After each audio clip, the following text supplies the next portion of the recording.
ఒక మధ్య తరగతి కుటుంబానికి ఇల్లు అనేది ఒక కళ. తలపైన చిన్నదో పెద్దదో ఒక గూడుండాలని, కష్టమో నష్టమో చావో బతుకో ఆ ఇంట్లోనే జరగాలని ఒక్కొక్క పైసా కూడబెడతాం.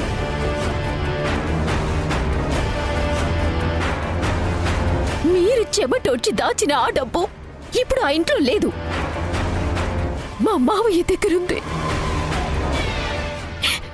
గత 3 వారాలుగా ఆయన ఎవ్వరికీ కనిపించడం లేదు.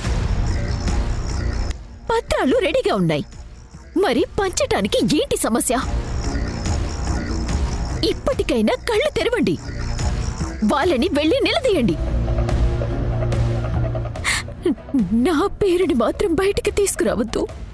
నా కుటుంబానికి నేను అన్యాయం చేయలేను, అలాగని మీకు జరుగుతున్న అన్యాయాన్ని నేను చూస్తూ ఊరుకోలేను. అవును, ఆవిడ చెప్పిన దాంట్లో నిజముంది.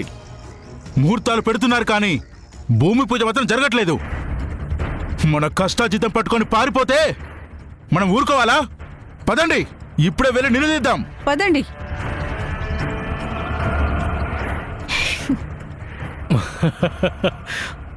అబ్బబ్బబ్బబ్బా మధు, నువ్వు రాజకీయాల్లో ఉంటే ప్రతిపక్షం వాళ్ళకి ప్యాంట్లు తడిచిపోయేవి. బా, ఏమన్నా యాక్టింగా, అసలు జీవించేశాం. మన ప్లాను సూపర్గా వర్కౌట్ అయింది. ఈ దెబ్బతో నా అనుమానం నిజమని ప్రూవ్ అవ్వాలి. మావయ్య బతికే ఉండి ఈ పాటికి ఇంటికొచ్చేవా? ఖచ్చితంగా సింధు ఏదో పెద్ద నిజాన్ని దాస్తోంది. ఇప్పుడు ఆ జనం వచ్చి మీద పడితే ఆ నిజం బయటపడాల్సిందే. ఇప్పుడు ఎలా తప్పించుకుంటుందో నేను చూస్తాను. నువ్వు ఇంటికెళ్ళి ఏమీ తిరిగినట్టు మేనేజ్ చెయ్యి. ఏ విషయమో ఎప్పటికప్పుడు నాకు ఫోన్ చేసి చెప్పు.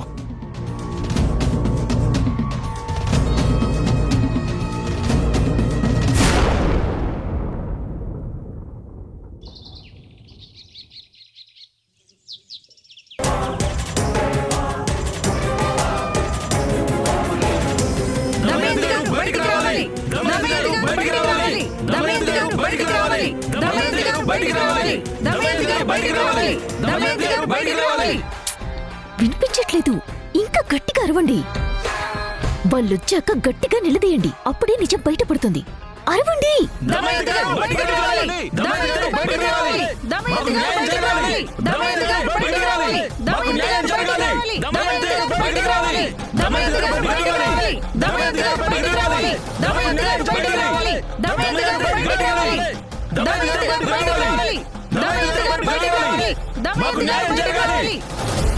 ఏమైందండి? ఎందుకిలా అరుస్తున్నారు? మీరు చేసిన మోసానికి మా కడుపులు మండిపోయి అరుపులు రాక ఇంకేమొస్తాయి?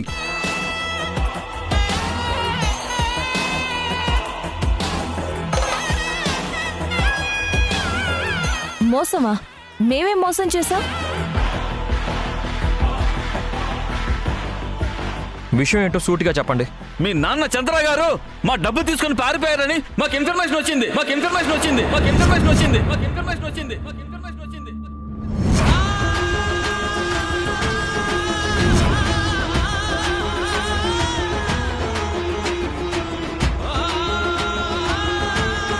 అందుకే ఆయన గత 3 వారాల నుంచి కనిపించట్లేదు.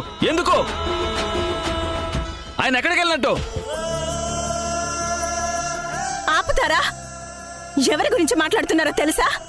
నా భర్త గురించి, నా చంద్ర గురించి.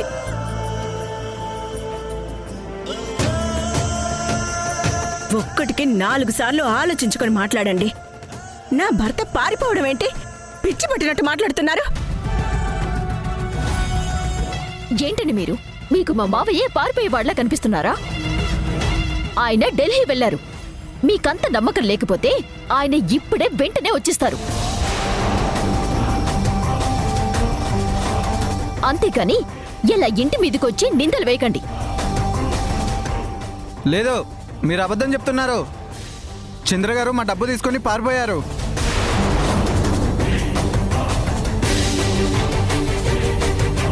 డబ్బుతో పారిపోయాడా? అది పచ్చి అబద్ధమని నేను ఇప్పుడు నిరూపిస్తాను.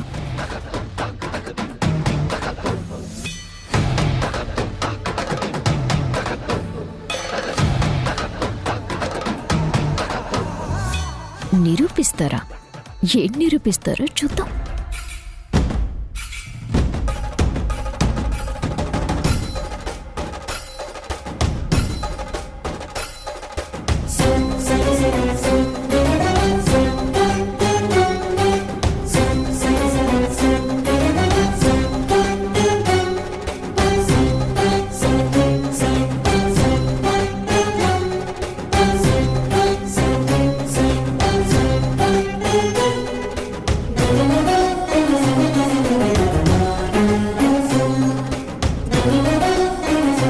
నా భర్త ప్రాజెక్టు పని మీద ఢిల్లీ వెళ్ళాడు.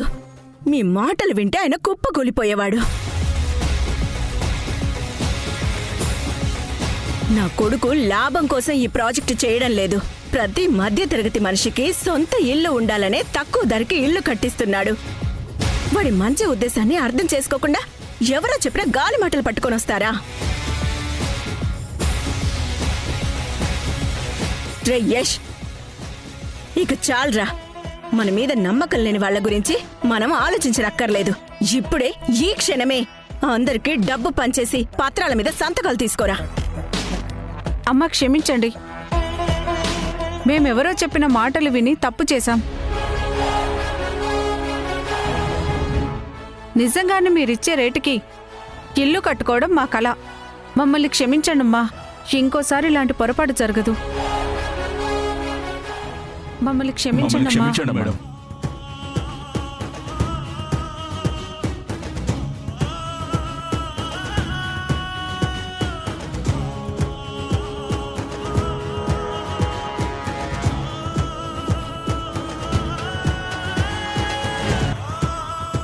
ఇదంతా ఎవరో కావాలనే చేశారమ్మా.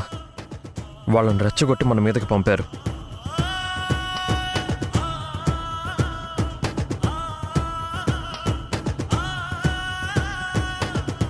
ఎవరో చేసి చంద్ర పేరుని వాడుకున్నారు. ఆయన మీదే పారిపోయాడని నింద కూడా వేశారు. నా చంద్ర మీద ఇంత కుట్ర చేసిన వాళ్ళెవరో నాకు తెలియాలి. వాళ్ళని వదిలిపెట్టొద్దురా, కనుక్కో.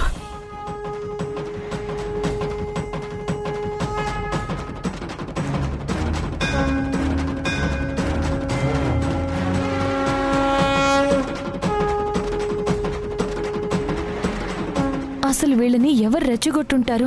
ఇంకెవరు సింధు? ఇదిగో ఈ శనిగ్రహమే రెచ్చగొట్టుంటుంది. చెప్పవే, నువ్వే కదా వాళ్ళని రెచ్చగొట్టింది? నాకేం తెలీదు. మనిషి కనపడకపోతే ఎవరికైనా అనుమానం వస్తుంది కదా, అలానే వచ్చారేమో.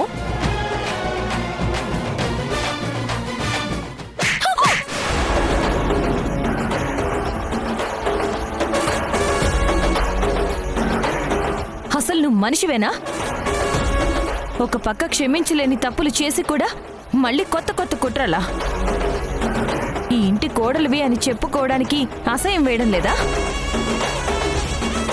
ఎలా అయితే నిన్ను ఇంటికి తీసుకొచ్చానో అలానే నిన్ను బయటకు గెంటేయడానికి నాకు ఒక్క క్షణం కూడా పట్టదు. జాగ్రత్తగా ఉండు.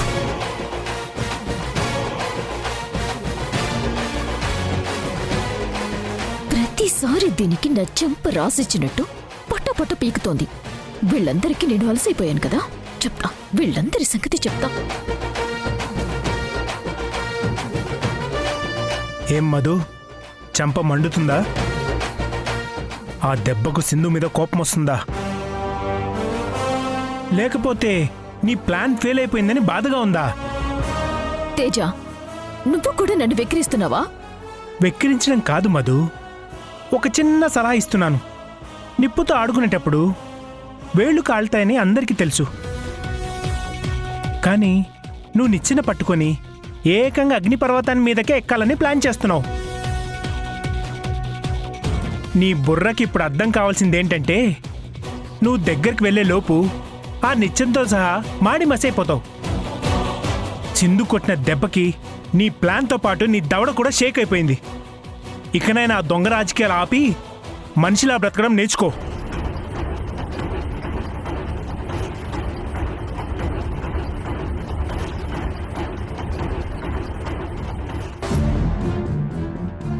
ఇంతవరకు మధు దగ్గర నుంచి ఫోన్ రాలేదండి.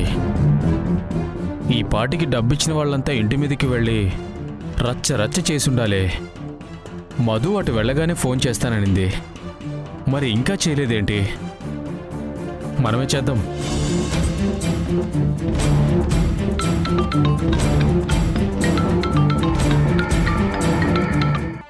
ఇందాకటి నుంచి నీ ఫోన్ కోసం కాళ్ళు గాలిన పిల్లిలాగా ఎదురు చూస్తున్నాను. మన ప్లాన్ వర్కౌట్ అయిందా? నా బొంత వర్కౌట్ అయింది. అదేంటి మధు, పొద్దున నువ్వు పిండిన సెంటిమెంట్కి ఒక్కొక్కళ్ళు ఆవేశంతో ఊగిపోయారు కదా, ఇంతలోనే ఏమైంది? ఇక్కడికి వచ్చాక మా ఇంట్లో వాళ్ళు పిండిన సెంటిమెంట్కి ఎంత ఆవేశంతో వచ్చారో అంత నీరు గారిపోయారు. మా మావయ్య ఢిల్లీకి ఆఫీస్ పని మీద వెళ్లారు. డబ్బు తీసుకుని వెళ్ళలేదని, డబ్బు మొత్తం ఇంట్లోనే ఉందని అత్తయ్య చూపించారు. ఇప్పటికిప్పుడు డబ్బివ్వమన్నా ఇస్తామని గొప్పలు పలికేసరికి అందరూ కరిగిపోయి మాకు డబ్బు వద్దు ఏమీ వద్దు, ఇల్లు కట్టించి ఇస్తే చాలని వాళ్ళని దేవుళ్ళని చూసినట్టు చూశారు. గుడి కట్టడం ఒక్కటే తక్కువ. ఇక వాళ్ళని మనం ఏం చేయలేమా? ఇప్పటికీ ఏమీ చేయలేకపోవచ్చు, కానీ ఎప్పటికీ వాళ్ళది పైచేయి ఉండదు కదా. ఏదో ఒకరోజు మనకి వస్తుంది. ఇంత దరిద్రంలో కూడా ఒక్క విషయం ఊపిరి పీల్చుకునేలా చేస్తోంది. ఏంటి మధు, ఏంటది? డబ్బు ఇంట్లోనే ఉంది.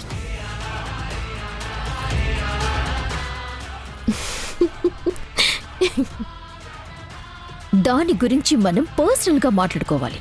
నువ్వు పర్సనల్గా మాట్లాడాలి అంటే నేను ఎక్కడికైనా వస్తాను మధు. ఇక్కడికి వద్దు, మా మారుతిరావు మావయ్య ఇంటికి రండి. అదే మనకి సేఫ్ ప్లేస్. అక్కడ కూర్చొని మాట్లాడుకుందాం. మీరు త్వరగా బయలుదేరండి. ఇప్పుడే బయలుదేరుతున్నాను. సరే, బయలుదేరండి.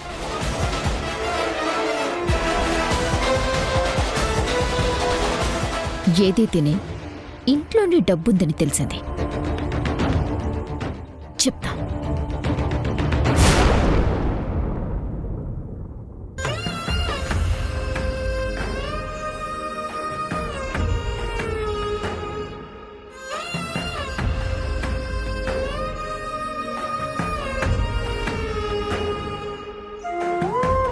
నానమ్మ, ఎందుకలా ఉన్నావు? ఎవరైనా ఏమైనా అన్నారా?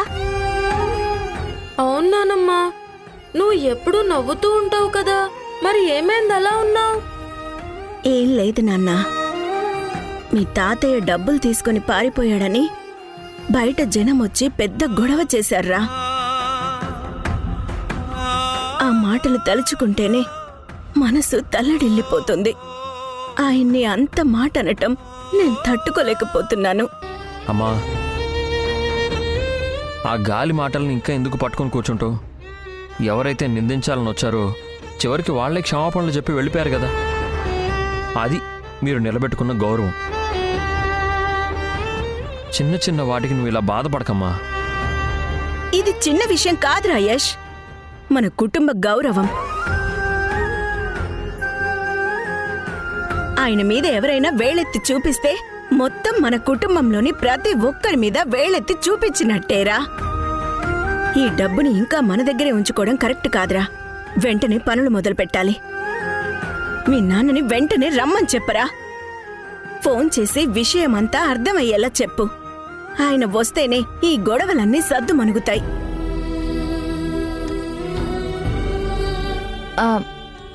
అత్తయ్య, మావయ్యతో ఇప్పుడే మాట్లాడాను. విషయం అంతా చెప్పాను. ఆయన అస్సలు కంగారు పడద్దు అని చెప్పారు. ఇంకో 2 రోజుల్లో పని పూర్తి చేసుకుని ఖచ్చితంగా వచ్చేస్తానన్నారు. ఇంకా 2 రోజులేంటమ్మా? మచ్చలేని ఆయన జీవితం మీద ఇంత పెద్ద నింద వేశారని నేను కుమిలిపోతుంటే ఇంకా 2 రోజులంటారేంటి? అమ్మా, అక్కడ నాన్న చూస్తున్నది కూడా చాలా ముఖ్యమైన పని. అందుకే ఆయనకి మాట్లాడడానికి కూడా కుదరట్లేదు. నేను నాన్నతో మాట్లాడితే నాకు అర్థమైందమ్మా.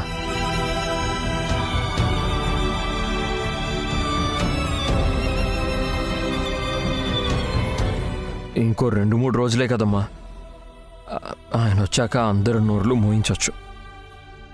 నువ్వు లోపలికి వెళ్ళి రెస్ట్ తీసుకోమ్మా.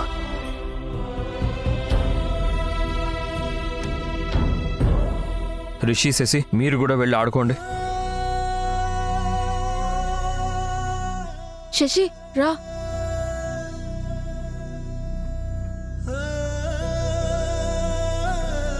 సింధు, అమ్మని చూస్తుంటే నాకు చాలా బాధగా ఉంది.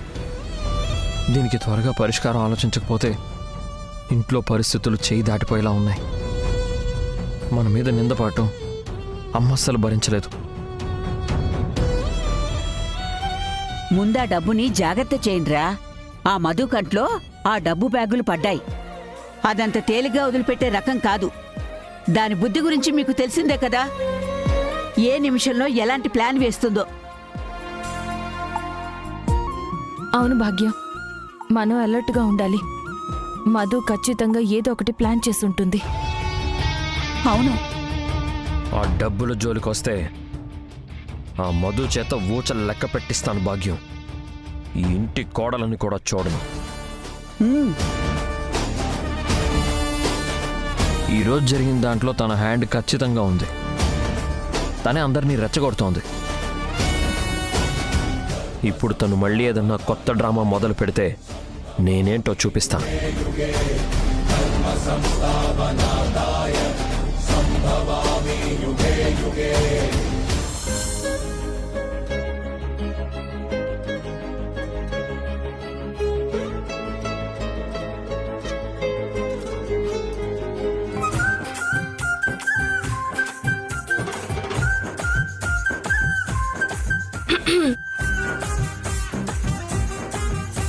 ఓయ్ దాము,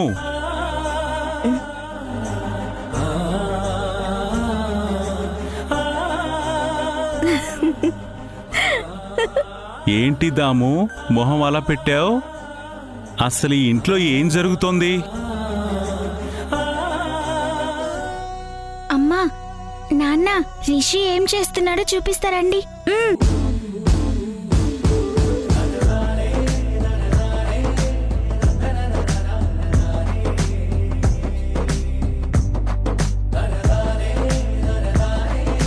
ఏంట్రా ఇది? ఎవర్రా నువ్వు? ఎవరంటావేంటి? గుర్తుపట్టలేదా? నేను నీ చంద్రాని.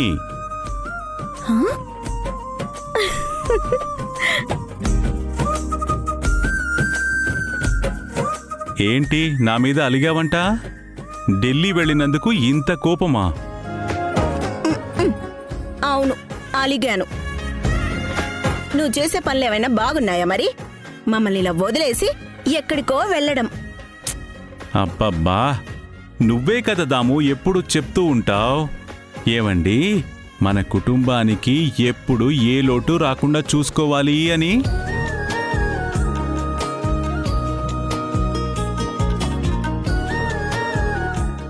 అందుకే అక్కడ కష్టపడుతున్నాను. ఇంకో 2 రోజుల్లో వచ్చేస్తానులే. వచ్చేటప్పుడు ఖాళీగా రావడం లేదు. నా మనవరాలికి బొమ్మలు, నా మనవడికి వీడియో గేమ్స్ కూడా తెస్తున్నాను. ఇంకో విషయం, నీకోసం స్పెషల్గా ఒక పట్టు చీర తీసుకొస్తున్నానులే. పట్టు చీర? మరి ప్యాంటు షర్టు తీసుకురమ్మంటావా? తీసుకురారా. నా వయసు వాళ్ళు ఈ రోజుల్లో ప్యాంట్ షర్ట్లు వేసుకుంటున్నారు. ఏ, నా కోళ్ళు వేసుకోకూడదా ఏంటి? తీసుకురా. నా వయస్సు వాళ్లే అంటే ఏంటి? నీ కూడా తీసుకురమ్మని హింట్ ఇస్తున్నావా?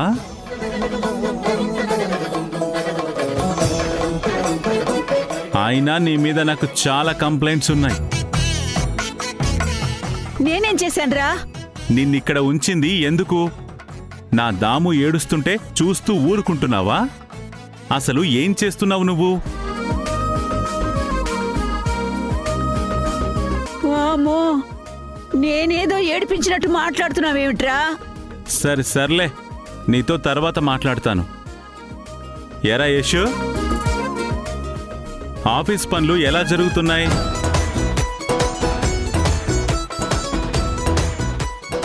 బాగానే నడుస్తున్నాయి నాన్న.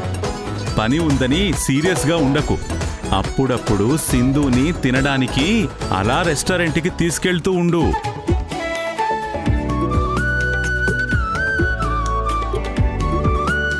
వెళ్ళేటప్పుడు రిషి శశిని కూడా తీసుకుని వెళ్ళు. 4 చికెన్ ఐటెంలు 2 మటన్ ఐటెంలు పెట్టించు. వాళ్ళు హ్యాపీగా ఫీల్ అవుతారు.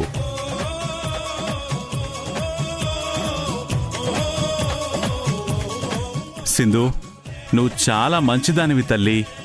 వీళ్ళందర్నీ జాగ్రత్తగా చూసుకో.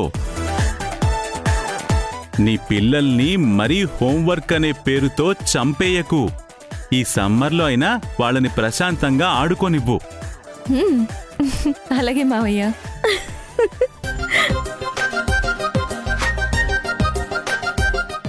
చూడుదాము, నువ్వెప్పుడు ఇలాగే నవ్వుతూ ఉండాలి. చిన్న చిన్న విషయాలకి మూతి ముడుచుకోకు. నవ్వుతూ సంతోషంగా ఉండు. నేను 2 రోజుల్లో వచ్చేస్తానులే. ఇక నేను వెళ్ళనా? నాకు చాలా పనులున్నాయి. అక్కడ గర్ల్ ఫ్రెండ్స్ వెయిటింగు.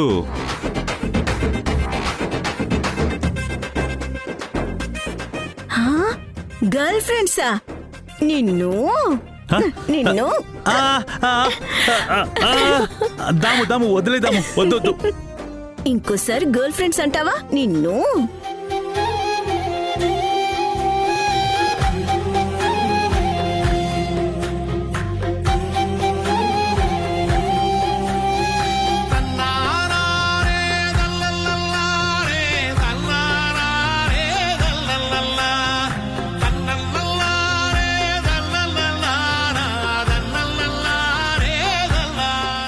మావయ్య మనిద్దరిని వెంటనే ఢిల్లీ రమ్మన్నారు.